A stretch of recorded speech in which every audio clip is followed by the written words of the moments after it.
Hey, what's up guys? Everything Apple Pro here. Today let's take a look at Google's new phone, the Google Pixel 4. I want to go ahead and see how much faster or slower it is versus Apple's iPhone 11 Pro, and then get some camera samples in there because this phone is legendary for, well, the legacy of them is for the nighttime shots, and I'm very curious. Before we jump into that, I just want to show you a couple things about it. First off, the motion sensor, and basically you can approach it. It'll wake up for you. And here we've got the motion sensing for music, so you can use a gesture with the radar sensor and swap songs. I found that it works 9 out of 10 times.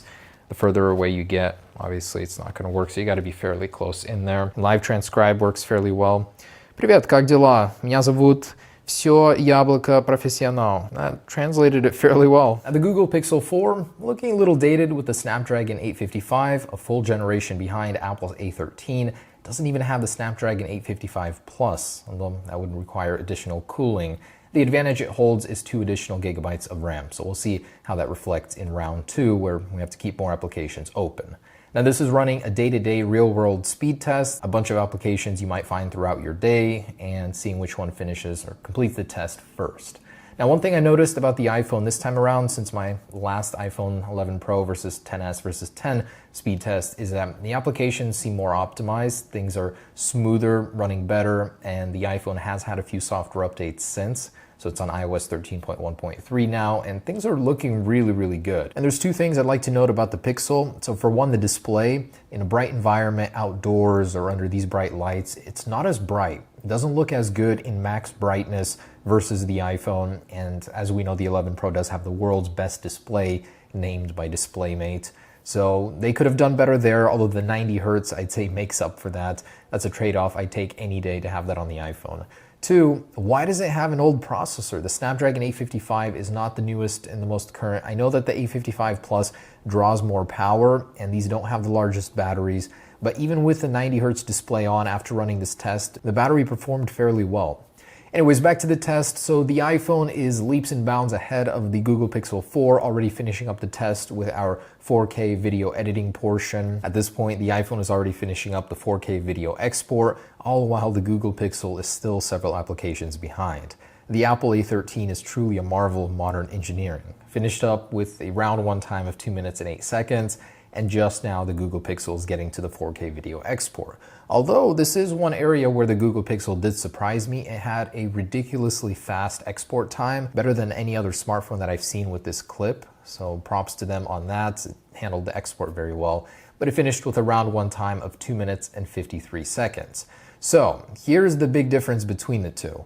While the Google Pixel has an additional 2 gigabytes of RAM, it had absolutely zero, not one application preloaded in the background. It literally dumped every single one to finish that 4K video export, and that may be the secret to why it's so fast, but I had to run through every single one.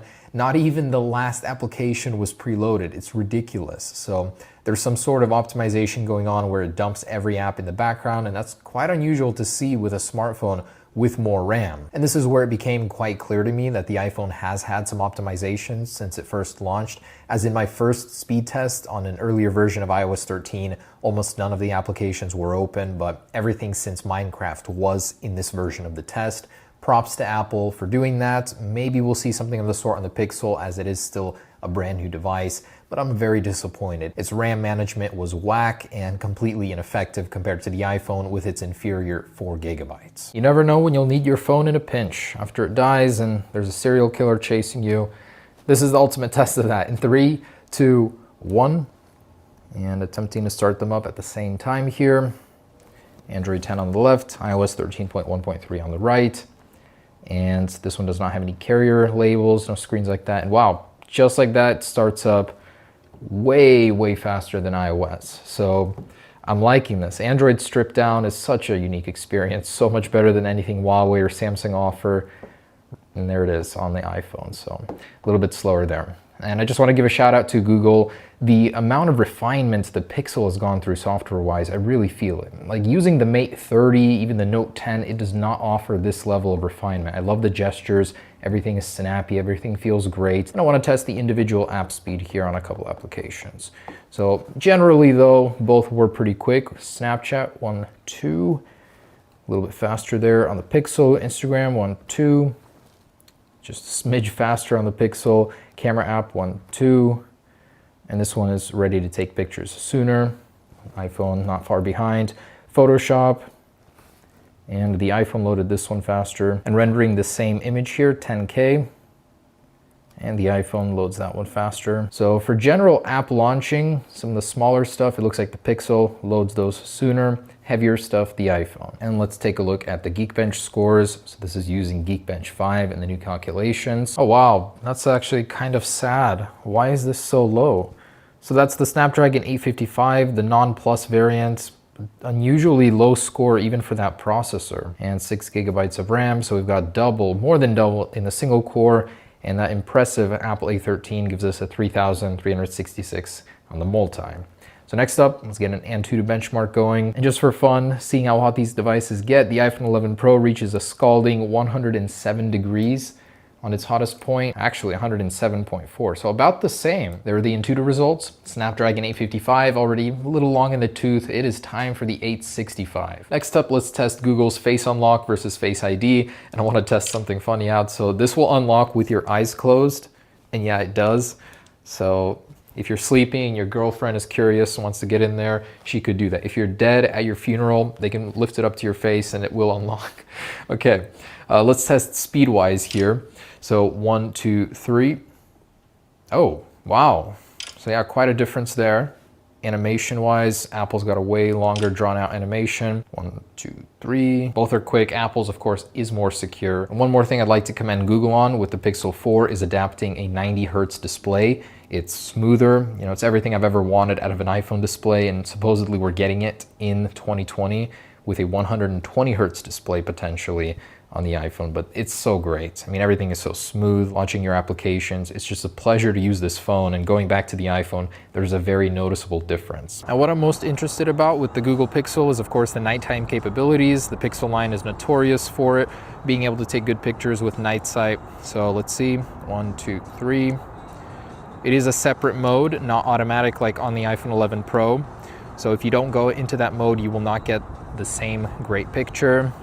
Wow. Definitely the iPhone in terms of colors, like down on the rocks. It's more natural looking to what I'm actually seeing here in real life. That is incredible.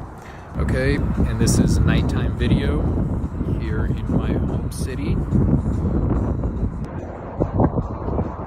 So the Google Pixel 4 did not get the ultra-wide lens, unfortunately, so it cannot do that. But the iPhone's isn't even that great at nighttime. It's very noisy. Still, both are incredibly capable, look great. And with wind, I guess we'll see on the computer what kind of sound we're getting.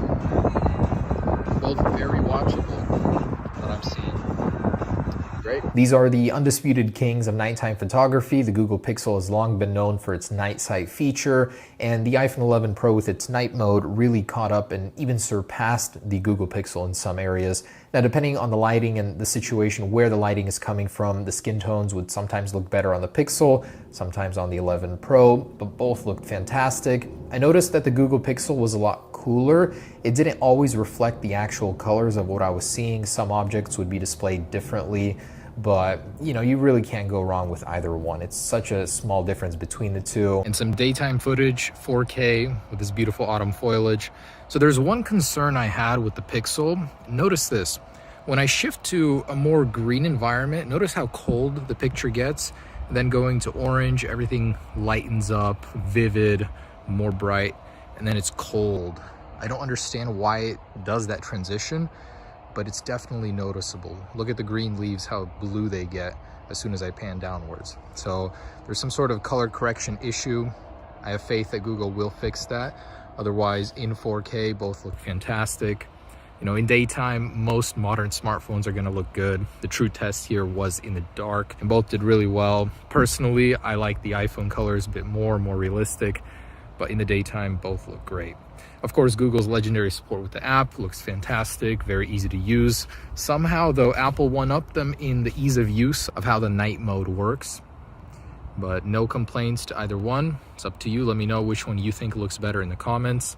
I'm leaning towards the iPhone because it doesn't have that weird color issue where it makes everything a lot bluer and colder than it looks to me in real life right now. Also, this is testing the 2x telephoto zoom lens, which the Pixel just received. So stabilization while moving, and both do fairly well here. Pixel's working in overdrive, kind of jumping between corner to corner while stationary. Let's do some panning. Both look great. Of course, everyone was wishing that they would have received an ultra-wide lens, and that's just one area where the Pixel cannot compete. It is a wonderful feature and wonderful addition to the iPhone camera. And that concludes my comparison. Thanks for watching. Hopefully this helped you determine which device you'd rather go for. Peace.